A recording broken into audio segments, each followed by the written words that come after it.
بسم اللہ الرحمن الرحیم۔ امام جعفر صادق علیہ السلام نے فرمایا کہ جب تک انسان کے جسم میں روح ہے وہ اپنے مال کا سب سے زیادہ حقدار ہے۔ وہ چاہے تو اپنے مال کو صدقہ کرے، وہ چاہے تو اپنے مال کو ہبہ کرے، وہ چاہے تو اپنا مال راہ خدا میں دے دے، لیکن اگر وہ اپنے مال کے بارے میں وصیت کر کے جائے گا تو پھر اپنے کل مال کے تیسرے حصے کی وصیت کرے گا۔ روایت ہے کہ نبی کریم صلی اللہ علیہ وآلہ وسلم کے سامنے کسی نے عرض کیا، یا رسول اللہ صلی اللہ علیہ وآلہ وسلم،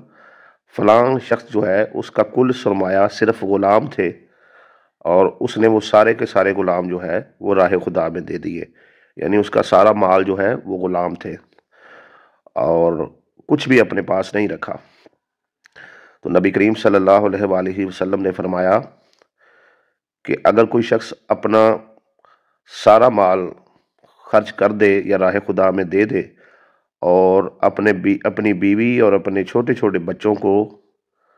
ایسے ہی چھوڑ جائے لوگوں کے رحم و کرم پر، تو ایسا شخص اچھا فیصلہ نہیں کرتا، یعنی بیوی کے حقوق کا بھی خیال کریں اور بچوں کے حقوق کا بھی خیال کریں اور اس کے بعد جو ہے آگے آپ راہ خدا میں دیں۔ اچھا، امام جعفر صادق علیہ السلام سے یہ پوچھا گیا کہ آیا ایک شخص جو ہے اس کے پاس یہ اختیار ہے کہ اولاد کے ہوتے ہوئے وہ اپنے رشتہ داروں کو اپنی جائیداد نام کر جائے؟ تو امام جعفر صادق علیہ السلام نے فرمایا زندگی میں اس کے پاس اختیار ہے، وہ ایسا کر سکتا ہے۔ دیکھیں، اس کی مثال یہ ہے کہ بعض دفعہ اولاد اتنی نکمی، اتنی بے ادب اور اتنی گستاخ نکلتی ہے کہ والدین ان سے تنگ آ جاتے ہیں اور ان کی اولاد سگی انہیں ویسے نہیں سنبھال رہی ہوتی جیسے دوسرے عزیز و قارب پھر ان کو سنبھالتے ہیں۔ اس لیے کہتے ہیں کہ اولاد جو ہے وہ نافرمان ہو لیکن والدین کی گستاخ نہ ہو، اور اگر والدین کی گستاخ ہو تو اس سے بہتر ہے کہ اولاد ہو ہی نہ۔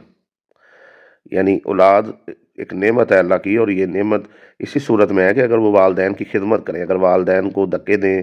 ان سے بدتمیزی کریں، ان کو گالی گلوچ کریں، تو پھر کوئی اولاد کوئی اچھی چیز تو نہ ہوئی۔ تو اولاد کو چاہیے کہ وہ والدین کی ہر صورت میں تابعداری کریں، ان کی اطاعت کریں، ان کی خدمت کریں۔ اور قرآن میں اللہ نے والدین کی اطاعت مشروط کر دی ہے کہ اگر والدین تمہیں میری نافرمانی کا یعنی شرک کا حکم دیتے ہیں تو تم نے نہیں کرنا۔ یہ ایک مثال ہے شرک کی۔ ویسے ہر وہ کام جس میں اللہ کی ناراضگی ہو وہ آپ کو کرنے کی ضرورت نہیں ہے، جیسے والدین، آپ کی بیوی اچھی ہے، والدہ ضد پکڑے کہ اس کو طلاق دو تو آپ کو ہرگز نہیں دینی ہے۔ جب آپ کی بیوی آپ کے ساتھ صحیح سلوک کر رہی ہے تو آپ کو اسے اپنے عقد میں نکاح میں رکھنا ہے۔ تو مال کے بارے میں یہ ہے کہ آپ